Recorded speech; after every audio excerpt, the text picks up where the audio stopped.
Bonjour, la marche qui honore Dieu. Voici la manne du jour. Et cette belle petite manne nous vient de la deuxième lettre de l'apôtre Paul aux Corinthiens, chapitre 5, verset 7. Paul dit ceci: car nous marchons par la foi et non par la vue. D'abord, qu'est-ce que la marche par la vue? La marche par la vue, c'est la marche qui procède de la vie naturelle, de l'âme, de cette vie qui a désobéi à Dieu dans le jardin d'Éden. C'est cette vie qui a tourné le dos à Dieu. C'est ainsi que le péché est rentré dans l'homme. La marche par la vue, c'est la marche par cette vie-là.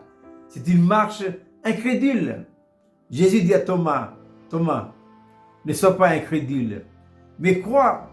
Écoute Thomas, parce que tu as vu, c'est parce que tu m'as vu que tu as cru. Thomas, écoute. Heureux ceux qui n'ont pas vu et qui ont cru. Cette marche-là déshonore Dieu. Dieu ne veut pas de cette marche-là. Maintenant, il y a la seconde marche, mais c'est cette marche-là qui nous intéresse. C'est la marche par la foi. Puisque l'apôtre Paul dit dans la manne du jour, car nous marchons par la foi. Mais qu'est-ce que la marche par la foi? À l'opposé de la marche par la vue, c'est la marche par la vie. De quelle vie? La vie de Dieu. Et d'où vient cette vie-là? Cette vie, elle est venue en nous le jour de notre nouvelle naissance. Mais qu'est-ce que la nouvelle naissance? La nouvelle naissance, c'est l'introduction en soi d'une seconde vie, d'une nouvelle vie, et qui plus est la vie du Seigneur Jésus-Christ. Ainsi, la foi, elle est dans cette vie-là. Il n'y a pas de foi dans la vieille vie. Il n'y a pas de foi dans la vie naturelle. Dans la vie naturelle, il n'y a que l'incrédulité. La foi est dans la vie de Dieu. Elle est dans cette nouvelle vie que nous avons reçue le jour de notre nouvelle naissance.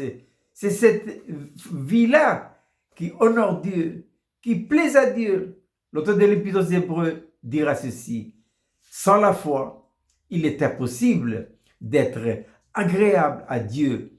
Dieu aime les hommes et les femmes de foi. Ne l'oublions pas, hein?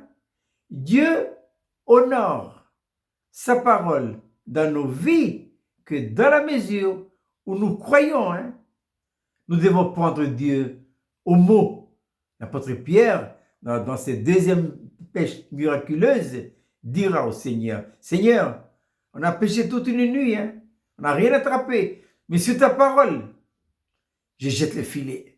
Ça, c'est un homme de foi qui prend Dieu au mot et à la lettre.